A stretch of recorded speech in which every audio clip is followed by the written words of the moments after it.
Séisme sur le marché du pétrole. Le prix du baril s'est envolé ce matin, plus 10% en seulement quelques heures. À Nice, les automobilistes s'attendent à en payer le prix à la pompe. Déjà que l'essence est très chère, alors là si ça augmente encore, c'est pas terrible quoi. Et le portefeuille il l'augmente pas non plus, donc du coup on sait pas comment on va faire. Aujourd'hui, toutes les 10 minutes, un enfant meurt au Yémen. Ouais, je sais, c'est une intro hardcore, mais parce que ce qui se passe aujourd'hui est hardcore. Réaction en chaîne après l'attaque de drones contre les principaux sites pétroliers en Arabie Saoudite. Les dirigeants européens évaluent actuellement l'impact de ces attaques sur les deux sites majeurs de Saudi Aramco. Ils se sont déjà déclarés très préoccupés par les répercussions sur l'économie mondiale. Alors, on l'a dit, Washington tient donc Téhéran pour responsable de cette attaque de drone qui ont visé, puisqu'il y a plusieurs attaques qui ont visé des installations pétrolières en Arabie Saoudite. Est-ce que l'Iran peut être effectivement responsable d'une telle attaque selon vous ? Factuellement, ça a été revendiqué par la milice Houthi. Et ce n'est pas la première fois que les Houthis frappent l'Arabie Saoudite. Depuis le début de l'été. Enfin, déjà le 14 mai, il y a eu le pipeline sur Yanbu qui avait été touché.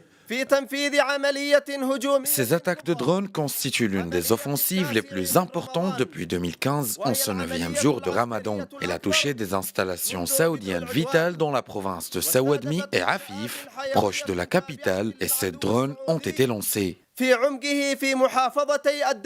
Avant ces attaques, la chaîne de télévision El Messira, contrôlée par les rebelles Houthis, avait annoncé une opération militaire majeure, une opération contre des cibles saoudiennes et qui impliquerait l'utilisation de drones, une annonce tenue peu avant que les Houthis ne revendiquent l'attaque. Les rebelles Houthis du Yémen ont revendiqué cette attaque. Nous cherchons à savoir avec nos partenaires qui sont les responsables et comment cela a pu se produire. Nous devons faire cela très sérieusement car la situation est extrêmement inquiétante et que cette affaire est vraiment la dernière chose dont nous avions besoin dans ce conflit.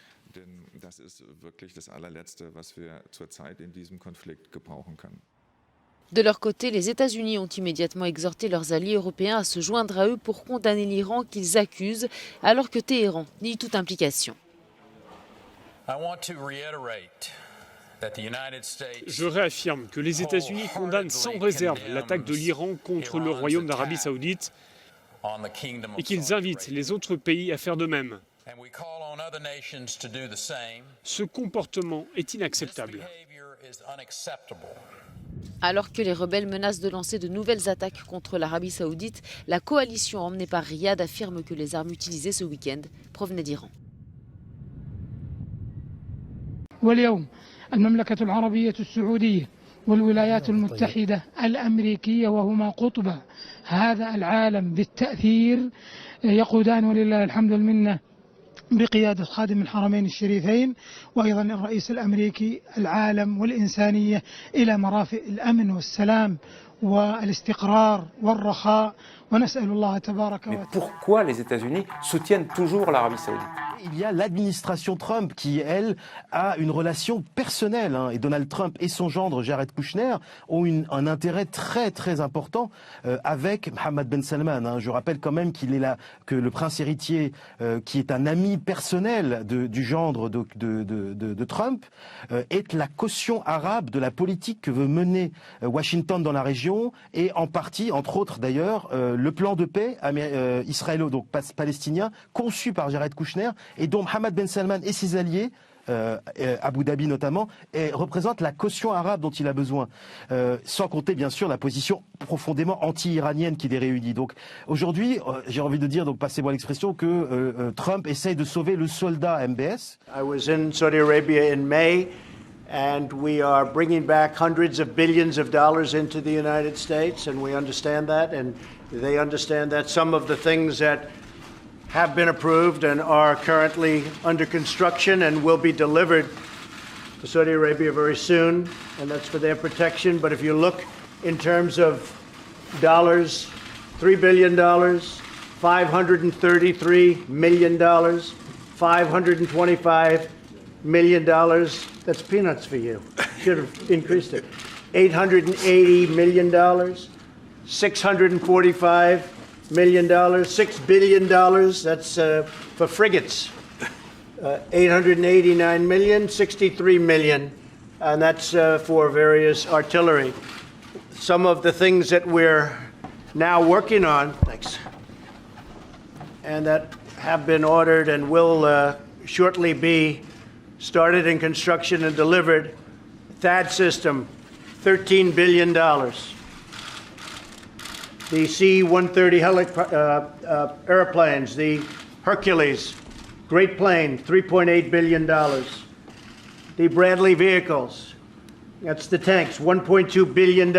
And the P-8 Poseidons, $1.4 billion.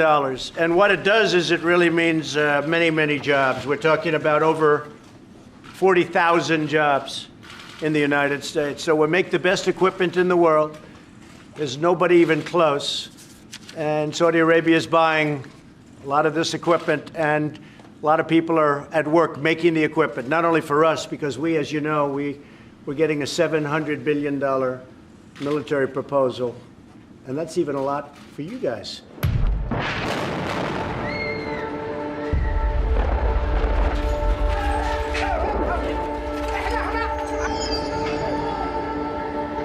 La crise au Yémen est la pire crise humanitaire au monde. The need for humanitarian aid and the protection of civilians has never been greater. جلسنا بصنعاء عند جماعتي ضربت طائرة ومات عليها وليد الكبير.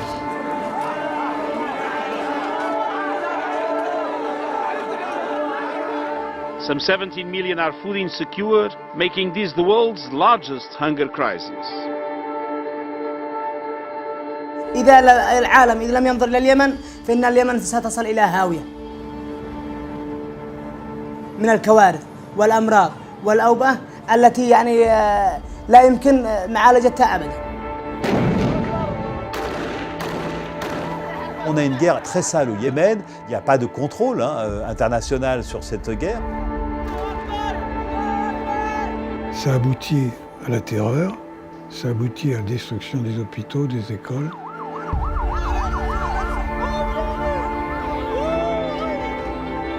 Le système sanitaire est complètement au point mort. La situation est vraiment très alarmante ici. Sur ces images amateurs, l'incendie fait déjà rage lorsque plusieurs explosions éclatent. Il est environ 4 heures locales. Incendie maîtrisé, assurent les autorités saoudiennes au lever du jour. 2 installations pétrolières majeures, la plus grande usine de traitement d'Aramco d'une part, l'un de ses principaux champs pétroliers de l'autre, ont été attaqués par drones à Abqaiq et Khouraïs. Les rebelles houthis, soutenus par l'Iran, revendiquent l'attaque quelques heures plus tard. 10 drones ont frappé les sites d'Aramco à Abqaiq et Khouraïs dans l'est de l'Arabie saoudite. Nos opérations militaires sont une riposte légitime aux agressions criminelles et au blocus de notre pays depuis 5 ans. Le porte-parole des rebelles promet d'intensifier les attaques si l'Arabie saoudite et ses soutiens arabes et occidentaux poursuivent leur raid anti-houthi. Notre objectif est de répondre aux crimes perpétrés à l'encontre du peuple yéménite. Depuis mars 2015, le Yémen a été oublié. Si les Yéménites ne se défendent pas par eux-mêmes, personne ne viendra le faire à leur place. Je veux parler d'un conflit qui n'a rien à voir avec le Yémen, mais qui en dira long sur la perception et la déformation de l'actualité. On a un conflit qui dure depuis une dizaine d'années en République démocratique du Congo. Il y a à peu près entre 6 et 7 millions d'individus qui ont été tués là-bas, population essentiellement. Et tout le monde tourne les yeux. Ça ne regarde personne, il y a de l'argent à prendre, mais le reste, ça ne les intéresse pas. Eh bien, au Yémen, c'est pareil. Il y a un conflit qui dure depuis 5 ans maintenant. On bombarde des populations, on n'achète pas des armes pour la décoration, on n'achète pas des armes pour être sympa, on achète des armes pour tuer. Les armes ne servent qu'à cela. Et on se rend bien compte qu'il y a un bon business à prendre. L'Arabie est quand même le pays qui achète le plus d'armes au monde, c'est pas rien. C'est quand même un véritable réservoir d'armes inutiles d'ailleurs, puisqu'ils perdent leur guerre. Et on se rend bien compte qu'effectivement, tant qu'il y a des armes à prendre, tant qu'il y a de l'argent à faire avec cette région, avec l'Arabie, avec les Émirats Arabes Unis, avec le Qatar, avec tous ces pays qui sont en concurrence aujourd'hui, il y a toujours de l'argent à prendre, donc il ne faut pas montrer ce qui se passe. Le conflit est très documenté, mais on ne produit pas les images. Il y a donc une volonté politique pour neutraliser la perception ou le côté inique de cette guerre. Des enfants qui meurent de faim, et j'ai vu beaucoup d'images sur Internet qu'on ne trouve pas à la télévision, décharnés, en train de mourir littéralement sous les yeux des médecins qui ne peuvent rien faire. Cela, ça ne peut pas être montré parce que si on montre ça, tout de suite le monde va réagir, ce qu'on appelle la conscience collective, et surtout la société civile va peut-être s'emparer du mouvement et va dire il faut que ça s'arrête. Donc les États ont tout intérêt à continuer à faire de l'argent tout en ne montrant pas ce qui se passe là-bas. Ça s'appelle le cynisme, effectivement. Tu sais que l'Arabie Saoudite, elle achète des armes à la France, à l'Angleterre, aux États-Unis, même à la Belgique. Jusqu'à là, on est d'accord. Il y a quelques jours, il y a eu 150 morts au Yémen. Et là, t'as la France, les États-Unis et l'Angleterre qui ont genre levé le ton en disant arrête de bombarder le Yémen. Et c'est ça qui est hypocrite, c'est ça qui est fou. Ce sont ces 3 pays qui vendent des armes à l'Arabie Saoudite pour pouvoir bombarder le Yémen. Et le pire, c'est que l'ONU envoie des aides humanitaires au Yémen, alors que dans leur propre conseil de sécurité, tu sais, pour maintenir la paix dans le monde, il y a la France, l'Angleterre et les États-Unis qui vendent des armes qui servent à détruire le pays où ils envoient des aides humanitaires.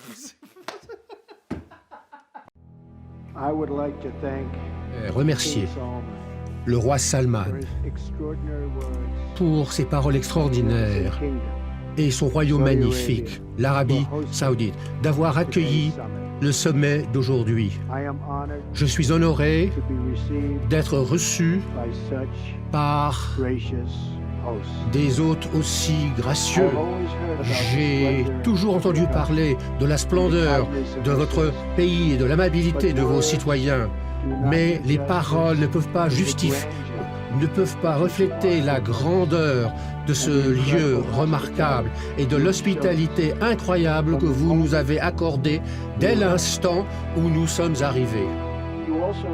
Vous m'avez également accueilli dans votre demeure, la demeure du roi Abdul Aziz, le fondateur du royaume, qui a réuni votre peuple, travaillant à côté d'un autre chef bien-aimé, le président américain Franklin Roosevelt. Le roi Abdul Aziz a commencé un partenariat durable entre nos 2 pays.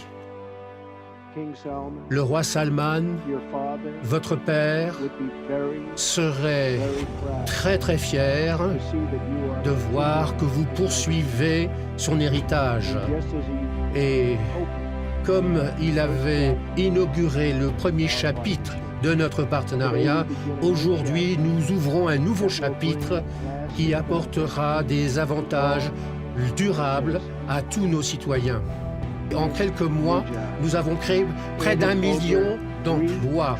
Nous avons créé plus de 3 000 milliards de dollars de valeur, renforcé l'industrie américaine et fait des investissements records dans nos militaires qui protégeront notre peuple et améliorera la sécurité de nos merveilleux amis et alliés dont bon nombre sont présents aujourd'hui. Hier, nous avons signé des accords historiques avec le Royaume qui va investir près de 400 milliards de dollars dans nos 2 pays et créera des centaines de milliers d'emplois en Amérique et en Arabie Saoudite. Cet accord comprend l'annonce d'un investissement, de la création de l'achat de 110 milliards de commandes militaires. Et nous allons essayer, nos amis saoudiens,